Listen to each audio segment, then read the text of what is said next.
നമസ്കാരം, എല്ലാവർക്കും പ്രവാസി മലയാളിയിലേക്ക് സ്വാഗതം. നിയമലംഘകർക്കെതിരെയും അനധികൃതമായി രാജ്യത്ത് പ്രവേശിക്കാൻ ശ്രമിക്കുന്നവർക്കെതിരെയുമുള്ള നടപടികൾ കർശനമാക്കി ദുബായ്. രാജ്യത്ത് ഇത്തരത്തിലുള്ള ഒരു പ്രവൃത്തിയും ഇനി നടത്താൻ ആരെയും അനുവദിക്കില്ല. ഇത് മുളയിലെ നുള്ളിക്കളയാൻ തന്നെയാണ് ദുബായിയുടെ ശ്രമം. അത്തരത്തിലൊരു മുന്നറിയിപ്പാണ് പുറത്തു വന്നിരിക്കുന്നത്. വ്യോമ, കര, നാവിക കവാടങ്ങളിലൂടെ വ്യാജരേഖകളുമായി വരുന്നവരെ അവിടെ തന്നെ കുടുക്കാനുള്ള പദ്ധതികൾ നടപ്പാക്കുകയാണ്. വ്യാജരേഖകളുമായി രാജ്യത്ത് പ്രവേശിക്കാൻ ശ്രമിക്കുന്നവർക്ക് ദുബായ് എമിഗ്രേഷൻ വിഭാഗം മുന്നറിയിപ്പ് നൽകിയിരിക്കുകയാണ്. സാങ്കേതിക വിദ്യകളുടെ സഹായം മാത്രമല്ല ഇതിനായി ഉപയോഗിക്കുന്നത് എന്നതാണ് എടുത്തു പറയേണ്ട ഒരു പ്രധാനപ്പെട്ട കാര്യം. ശരീരഭാഷ അടക്കമുള്ള ലക്ഷണങ്ങൾ വഴി കണ്ടെത്തുന്നതിന് ഉദ്യോഗസ്ഥർക്ക് പരിശീലനം നൽകുമെന്ന് Dubai immigration director general Mohammed Ahmed Al Marri പറഞ്ഞു. സാങ്കേതിക വിദ്യയുടെ സഹായത്തോടെ രേഖകൾ പരിശോധിക്കുന്നത് പോലെ തന്നെ ശരീരഭാഷയിലൂടെയും കള്ളത്തരം കണ്ടെത്താൻ കഴിയും.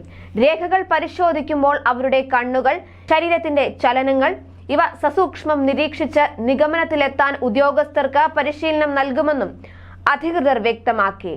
ടെർമിനൽ 1, 2, 3 ജബൽ അലിയിലെ അൽ മക്തൂം രാജ്യാന്തര വിമാനത്താവളങ്ങളിലായി 1357 പാസ്പോർട്ട് ഉദ്യോഗസ്ഥരുണ്ട്. ഇവരുടെ ചുമതലയിലാണ് വ്യാജരേഖകളുടെ പരിശോധന. ഓരോ പാസ്പോർട്ട് കൗണ്ടറും നൂതന സാങ്കേതിക വിദ്യകളോടെയാണ് പ്രവർത്തിക്കുന്നത്. ഇതുവഴി വിവിധ രാജ്യങ്ങളുടെ അസൽ പാസ്പോർട്ടും വ്യാജ പാസ്പോർട്ടും അതിവേഗം വേർതിരിച്ചറിയാൻ സാധിക്കും. ഇതിനായി ഡോക്യുമെന്റ് ലാബും ഇമിഗ്രേഷന് കീഴിലുണ്ട്. ഈ വർഷം ഓഗസ്റ്റ് 24 വരെ 849 വ്യാജരേഖകൾ ഇവർ പിടികൂടിയിട്ടുണ്ട്. യാത്രാരേഖകളുമായി ബന്ധപ്പെട്ട തിരിമറികളും ആൾമാറാട്ടവും കണ്ടെത്താൻ പ്രത്യേക സുരക്ഷാ പരിശീലനം നേടിയവരെയാണ് പാസ്പോർട്ട് ഉദ്യോഗസ്ഥരായി നിയമിക്കുന്നത്. അറബിക്, ഇംഗ്ലീഷ് ഭാഷകൾക്ക് പുറമെ Chinese, French, Spanish, Russian, Persian ഭാഷകൾ സംസാരിക്കാൻ കഴിയുന്നവരാണ് ഉദ്യോഗസ്ഥർ. അതുപോലെ രാജ്യത്ത് പാർപ്പിട നിയമങ്ങൾ ലംഘിച്ച് താമസിക്കുന്നവരെ കണ്ടെത്താൻ പരിശോധനകൾ ശക്തമാക്കിയിരിക്കുകയാണ് ദുബായ് മുനിസിപ്പാലിറ്റി. താമസ സൗകര്യവുമായി ബന്ധപ്പെട്ട് രാജ്യത്ത് നിലനിൽക്കുന്ന നിയമം പാലിക്കുന്നുവെന്ന് ഉറപ്പുവരുത്തുകയും അതുവഴി താമസക്കാരുടെ സുരക്ഷയും സൗകര്യവും ശക്തിപ്പെടുത്തുകയും ചെയ്യുകയെന്ന ലക്ഷ്യത്തോടെയാണ് നടപടി സ്വീകരിക്കുന്നത്. അതോടൊപ്പം തന്നെ ഇതിനായി ആദ്യം ദുബായ് റെസ്റ്റ് എന്ന മൊബൈൽ ആപ്പ് ഇൻസ്റ്റാൾ ചെയ്ത് ഓപ്പൺ ചെയ്യണം.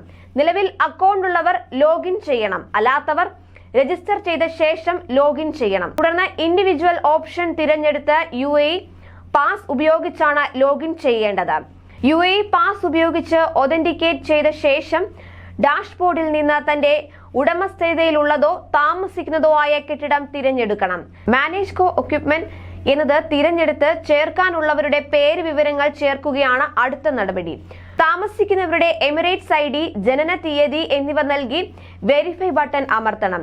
ഈ രീതിയിൽ കെട്ടിടത്തിൽ താമസിക്കുന്ന മുഴുവൻ പേരുടെയും വിവരങ്ങൾ അപ്ഡേറ്റ് ചെയ്യാം.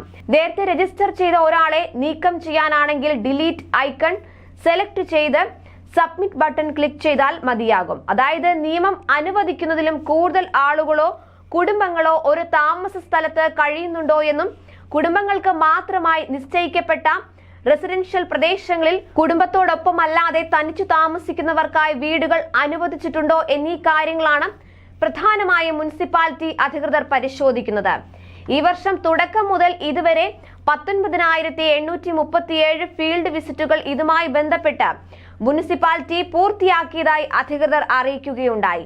എല്ലാ ദിവസവും രാവിലെയും വൈകുന്നേരങ്ങളിലുമാണ് മറ്റ് സർക്കാർ ഏജൻസികളുടെ കൂടി സഹായത്തോടെ താമസ സ്ഥലങ്ങളിൽ സംയുക്ത പരിശോധന നടത്തിവരുന്നത്. കൂടുതൽ പ്രവാസി വാർത്തകൾക്കായി ചാനൽ സബ്സ്ക്രൈബ് ചെയ്യുക.